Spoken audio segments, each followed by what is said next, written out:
Azaldu pixkat zer den Benito Meni zentroa edo instituzioa? Laburki, espliketiko dut. Benito Meni, inbartu orain 87 urte, intu, hemendik 3 urtetara ingotu 90. 1928an sortu zen, hau da, Iruñekoa baino aizelenago, Iruñekoa izan zen 1950an, eta lehenbizko hartatzen zituen personak ziren emakumeak. Eta baita garrantzitsu ertea, urte hortan ere, herriko, Elizondoko pertsona batek, donatu ziela edo utzi ziela El Palacio de Iturrioz hortik hasteko zaintza mota hoi. Gero bada beste datu bat esanguratsu dela 1973an, ja emakumea bakarrik ez zituztela hartatzen, baizik eta ere gizonezkoak. Gero beste data importante izango zen 1988an, hor ja pasatzen da izatera Hermanas Hospitalarias Benito Meni, eta orain 2025ko urtarrilak batean pasatzen da izatera Fundación Hospitalarias Benito Meni. Hau zertaz pasatu da alde batetik monja gero eta gutiago daudelakoz, eta ja ezin dute kudeatu, eta orden ja utzi dute dena pertsona edo zuzendaritza baten kargu. Más o menos hori izango da. Eta momentu joan den urtean, 2024an, 3 eraikin baziren, Baztan, Bertiz eta Bidasoa. Eta Bertiz eraikina erdian dago noi, iten duen más o menos Baztan eta Bidasoako zubi bat bezala, horra joaten zira, gero hortik zentro hori usteko joateko pisu tutelatu batera taula. Eta azkeneko arazoa izan ditugula eta hola, zuzendaritzak hartu duen erabakia izan da Bertiz eraikina ixtea. Más o menos laburki uste dut, hori izango litzatekela. Orden, ze aldaketa eta ze erabaki hartu ditu zuzendaritzak azken hilabetetan? Lehengo urteko azarotik hasita, zuzendaritzak erabaki du 3 eraikin horietatik, Bidasoa, Baztan eta Bertiz eraikin 3 horietatik Bertiz eraikine ixtea. Eta bertan zeren 36 erabiltzaileek trasladatzea. Batzuk Iruñara, Iruñan Padre Meni beste zentzu bat daukate, eta beste batzuk Aldameneko eraikineta, Bidasoa eta Baztan eraikineta. Era hontan eraikin hori itxiz, eraikin horren kostu guztia aurrezten dute, baino beste ondorio batzuk bai ekartzen ditu. Alde batetik erabiltzaileentzako eskaintzen zaien zerbitzue dexente okerragoa da, eta beste alde batetik langileentzako 52 langile kaltetuak izan dira. Batzuk kaleratze zuzenak izan dira, beste batzuk zeharkako kaleratzeak, beste 10 langileri funtzio aldaketa ekarri dizkio honek, edo ordutegi aldaketak, edo hainbat aldaketa. Orduan, erabaki horrek eragin latza izan du, bai erabiltzaileentzako eta baita langileentzako ere. Horren erten alda, erabaki hau izan dela greba egiteko arrazoi nagusinetako bat? Bai, bagento zen lehengo urtetik hitzarmenan negoziazioan, eta egie da, enpresan jarrera etzala osona, nahiko blokeatuta zeola, baina horri gehitzen balin badiogu, urte bukaeran enpresak hartu zon erabaki hori eta horrek ekarri ditun ondoriok, horrek eragin zon aho batez asanbladak greba itea erabakitzea. Nolakoak dira gaur egun zuen lan baldintzak? Egoera oso prekario ondare langilek. Alde batetik, zerbitzua eskaintzeko ratiok oso bajuk die, orduan lan karga altukin lan egiten dute, kontutan eduki behar deu, osasun zentro hau, osasun mentaleko erabiltzaileekin daola osatuta, eta lan kargak asko igo die, eta beste alde batetik, lan baldintza hitzarmenai dagokionez, oso egoera prekario ondare, soldata oso bajuk die, turnoka eta lan egiten dut eta orduan urte guztien dare lanen, hemen jai egunetan eta edozein egunetan lan egiten da, goiz arratsalde eta gau, orduan beraien konziliazioko aukerak oso eskasak die. Eta baldintzak gaur egun, itxiera ondoren, are gehiago okertu die, ze Aldameneko eraikineta trasladatu dituzten erabiltzaile hauekin, batzuk gelak elkarbanatzea derrigortu dituzte, erabiltzaileentzako kaltegarri bat izanez, baina langileentzako ere lankarga handituz. Horrez gain, erabiltzaileek beraien patologian arabera nahastu indituzte, eta horrek suposatu du arrisku egoera garbik, bai erabiltzaileentzako eta baita langileentzako ere. Orduan, orokorren esan dezakegu oso egoera prekariotan darela lan egiten. Zaintza erdigunean jarri nahi dan momentu hontan, edo horren beste aldarrikatzen da momentu hontan zaintza erdigunean jarri behar dana, argi ikusten da enpresak indon movimentu hau dijola justo kontrako biden. Eraikin bat itxiz erabiltzaileei eta langileen kaltetan, eta aurrezten duten diru guzti hori beraien etekinak handitzeko. Zein izango zen zuen eskaria? Gure eskari alde batetik argi da, ikusi da 42 pertsona egon direla afektatuak edo kaltetuak, eta batez ere konkretuki Bizpahiru lau edo hola, horiek ere situazio egoera horiek rebertitzea izango litzateke, baina bertzaldetik bai guretzat arras importantena da erabiltzaileen zaintza duintasuna.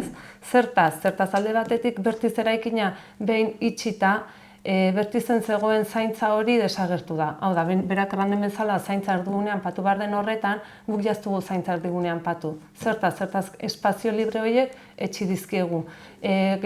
Orain, banaka zeuden gelak binaka sortu dira eta paratu ditugu, denak orain elkarrekin. Hau da, planta batean 20 baldin badire, orain daude 30. Hau da, ez dituzte espazio nahiko, beraien intimidadeak edo beraien espazioa hortik atetzeko. Zertaz, adibidez nik izaten ala nahi dutela atera gela hortatik edo espazio hortatik, baina ezin dut, bertzeak ezin duelako eta ez dutelako pertsonala nahikoa. Hoi, alde batetik, eta gero ere bai, adibidez, eta respetuz xarren zonaldean ere bai, hor argi lan baldintzak nola zaintzain duina, ere bai kasi desagertu da. Baldin batzuten lehenago komun egokituak eta hola, orai ez dituzte. Behartzaile berriz ere, behar da struktura aldatu zaintza duin bat emateko. Eta azkenean, zukor zerbitzu batzu pagatzen duzu, hilabetean ez dakitzen badiru, eta horiek ere bai galera bat da nola beraientzako, eta nola ez, guretako ere bai, zertaz azkenean gure lan baldintzak ere bai, guruak ezin dituzu ongi erabili, adibidez paliatiboko gela bat ere bai, bazena desagertu egin da, eta suposatzen da, kriston importantzia ematen zaio duintasunez hiltzea, eta zu beti baldin bazaude lehenengo gelan, konpartitzen batekin, eta orai hilurrena zaudela, batean egin behar dute kriston trasladoak zuri egokitzeko gela bat duintasunez hiltzeko, baina gela hori berez ez da zurea. Orden bai badago hor kriston galera egin duten mugimenduekin, eta hor segitzen dute. Nik uste, Marijoek aipatu duen hori oso garrantzitsua dela. Azkenen, bertiz eraikine mugimendu askeko espazio bat zan, eta lehen beak esan duen bezala, baztan da bidazoa eraikinek di eraikin itxik. Orduan, bertiz eraikin hortan zeren erabiltzaiek errekurso hori zan irten bide bat. Eraikin itxitatik horrea basatzen ziren, aske mugimendukin, eta hor, beraien autonomia lantzen zuten, gero gizarteratze prozesuako autonomia irabazteko. Hau da, labadora jarri, bazkariein, guzti hori hor lantzen zen, gero gizarteratzeko. Eta aldiz, eraikin hori, errekurtso hori galduta, eraikin hori itxita, bueltatu die behize, eraikin itxita, hor itxita garen pertsonakin, elkar bizitzen dutela orain, eta orduan beraien errekuperazio prozesue asko kaltetu dalarik. Eta horrez gain, gure beste aldarrikapen bada, langilek jaso duten kalte hori rebertitzea. 52 pertsona horiekin banan hitzein deu, eta batzuk bideratu dute beraien egoera, baina bai eskatzen diogu enpresari kargu hartu dezan indon movimentu honek dauken ondorioarekin, plantillarekin, eta beraien etekine handitzek ezin du izan edo zeinen kosta, eta langilei bermatu behartzaile beraien aurreko egoera. Eta horrez gain beste hirugarrengo aldarrikapena edo beste gure aldarrikapenen hirugarrengo zutabea izango litzeke lan hitzarmena. Oso soldata bajutan dare, 1.080 eurokin, eta hola ezin da bizi. Horrez gain ordutegi kopurue, urte ordu kopurue jeistea eskatzen deu, eta beraien egutegik ere egokitu daitezen. Ze azken finen ordu asko dituzte urten zehar lana, eta egunero egiten danez, azkenen librantza egun oso gutxi dauzkate. Orduan, orokorren esanguratsunak hitzarmeneko horiek izango lieke. 7. greba txanda da hau, orain artekoek eraginik izan dute? Bueno, nik uste poliki-poliki pausok ematen jungeala, lehenengo greba txandetatik, nik uste enpresan jarrera azkeneko hauetan pixkat aldatu dela, orain arte ukatu egiten ziguten negoziazio mahai baten eseitzeko aukera ere, beraiekin dako mugimendu honen eraginetaz ez ziguten uzten hizketan, guretzat beti jarri dugu mahai gainen hortaz hitzein beharra zeola bai hitzarmeneko beste gai batzutaz hitz egiteko, eta azkeneko bileran hasi gea pixkat hortaz hizketan. Horrez gain, hasierako greban ondoren Nafar gobernukin bilera bat egin gendun, mahai gainen jarri genion egoera zein zan, ez jakintasuna argudiatu ziguten hasieran, ez omen zekiten, honek zeuken eragine, eta Nafar gobernuri argi ere interpelatu genion, esku hartu zezan honen konponbiden azken finen, beraiek die zerbitzu hau externalizatuta dutenak eta finantziazio publikoarekin sostengatzen da, orduan beraiek ardura bat dute egoera honetan. Eta langileen aldetik, greba hauetan eta mobilizazio hauetan parte hartzea nolakoa da? Pues ona. Egia da langileak, inoiz baino, konstientekoa gara zerbait lortu baldin bat dugula, elkarrekin behar garela, elkarrekin gamar dugule. Eta egierteko, miresgarria da, gurekin daude, gu beraiekin gaude, eta badakigu zaintza duin bat lortzeko eta gure lan baldintzak onak izeteko, zerta azkenean zu lan baldintza onak baldin batuzu zaintza duina izango duzu, argi dugu bide batean ganbar dugule eta egierteko erantzuna arrazona izaten. Egia da, zerbitzu minimoetan, markatzen duten zerbitzu minimoak greban ere urte guztian minimoan gaudela, ez? Eta orden, hori ere da pixkete esanguratxo, ez? Baina bai egia da, langileen artetik, argi dugu behitikoa mugitzen bagarela gainekoak, deseroso daudela. Zerbitzu minimoak oso altuk izanik, greba indezaketen guztik iten dute. De hecho, txandak ebili behar dute, ze greba jarraipen zabala dauke, eta hau batez danak dare burukan jarraitzeko prest. Bai. Ze baldintzatan etengo zenukete greba? Gure aldarrikapenei entzungo baliekete eta irtenbide bat negoziatzeko prest balin leudeke bai gobernu eta bai enpresak, beste eszenario baten egongo gineke. Hau da, greba ez da guri gustatzen zaigun instrumento bat, baina egoera hontan ez digute beste irtenbide ikutzi.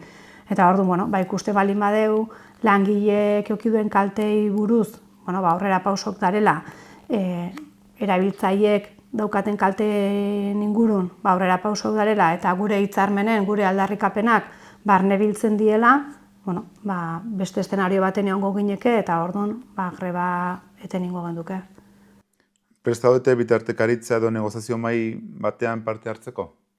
Gu negoziatzeko prest gare, hasieratik esan diogu bai enpresari eta bai gobernuri negoziatzeko prest gendela, garbi mahai gainen jarri ditugu gukindako azterketak, bai langileen kaltea, bai erabiltzaileen kaltea, bai dauzkegun datu ekonomiko guztik garbi jarri ditugu mahai gainen, eta hasieratik esan diogu gu negoziatzeko prest garela.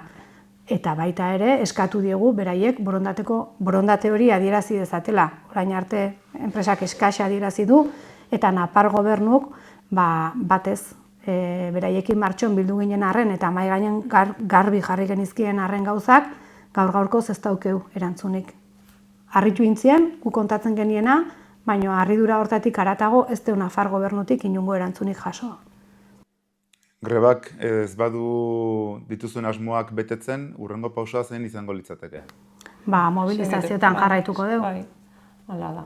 Eta kontuten eduki behar da gainera, ja konstienteki langile guztiak ja sartua gaudela eta denak zerbait lortu nahi dugula. Abuztu azkeneko asteako eta iraileko lehenengo asteako beste 2 greba aste deitu ditugu.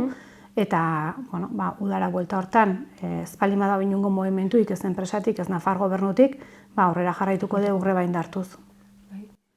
Eta akitzeko, ze mezu luzatu neko zenuteke hemendik?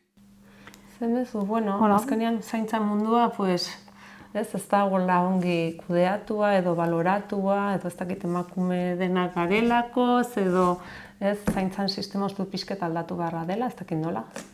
Bai, horren beste aipatzen da zaintza erdigunen jarri behar dela, gure ustez osasun mentaleko ospital honek zerbitzu publikoa izan beharko luke. Nafartarron beste osasun arazok osasun bideatik kudeatzen dien bezala, gure ustez hau ere zerbitzu publikoa izan beharko luke.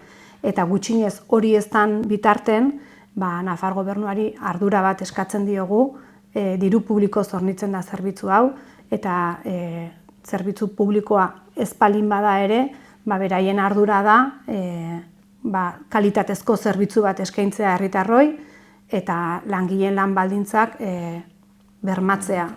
Eta aldi beren enpresari garbi esaten diogu, etekinek handitu nahi balin badituzte, ezin dela izan ez zerbitzun kontura, ez erabiltzaileen kontura, ez eta langileen lan baldintzan kontura. Orduan, gure ustez publikoa izan beharko luke hau, eta hori eztan bitarten gutxinez bermatu beharko litzeke kalitatezko zerbitzu bat izatea, eta langileen lan baldintzak duintzea. Bauxe, eazun eskariak betetzen diren, eta albezein fite, eta esker mila Xaloan zuen mezua luzatzeagatik. Eskerrik asko zuei.